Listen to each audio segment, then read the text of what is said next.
people have a really big misconception that troops don't want to be in Iraq, and you know, that's of course it's the case with any organization. Like you're gonna get your negatives and stuff, but I mean, almost every person I've met that's in the military so far is really, really a selfless person that wants to serve people and actually wants to be in the army, you know, and wants to be in Iraq.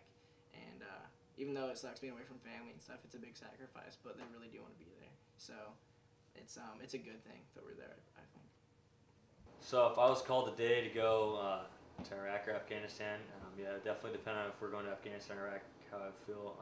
But I do agree with being in both of the places. So I'd be happy to go, and I'd be ready to go. Drop of a hat.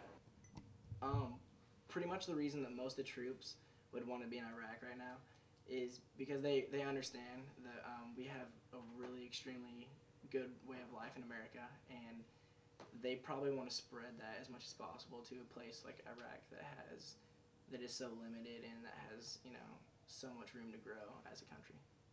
All right, what are the troops seeing firsthand that's working? There's been the tribes, a lot of the tribes that were fighting with us in a lot of different villages. A lot of them have come over, decided they're going to help out and be a part of the process of rebuilding the country. You can just look at the numbers of casualties, what's happening over there. The numbers are very low. They've been lower than they've been, so things are starting to turn for the better, and things are definitely shifting to Afghanistan. But Iraq, I say we're doing a good job. Obviously, what we're doing is working right now. When people use the numbers of troops that have died in Iraq to show that the war needs to stop and stuff like that, you got to take into account what those guys believe that they were fighting for, and if they believe in what they're doing, and if it's really respectful to use those numbers sometimes for the people that did die, believing what they're fighting for, and taking it very seriously. So sometimes I find that kind of disrespectful.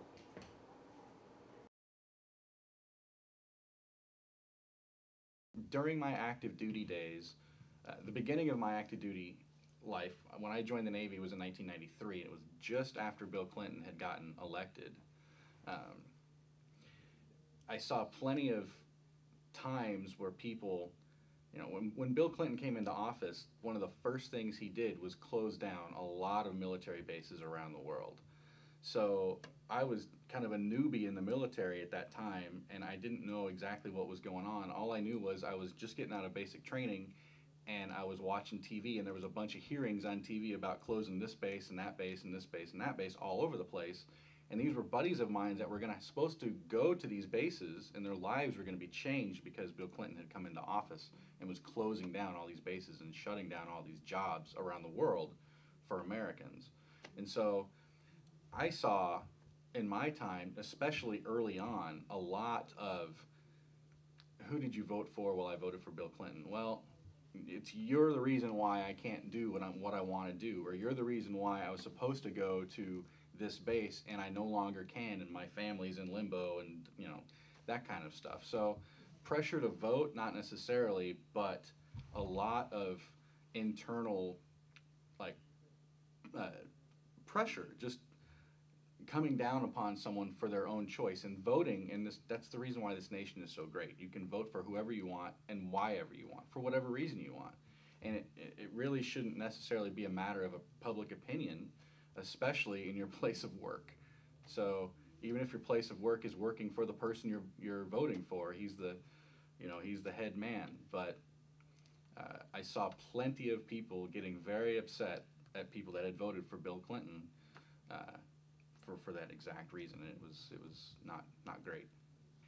If you're an Obama supporter and you're getting from your chief or the people you work for are saying to you, you should be voting for John McCain, you should be voting for John McCain, well, sooner or later, you're either going to vote for John McCain or you're going to tell your boss that you voted for John McCain. I didn't feel pressured to vote the way I did or to vote any particular way in this election because I'm not active duty anymore.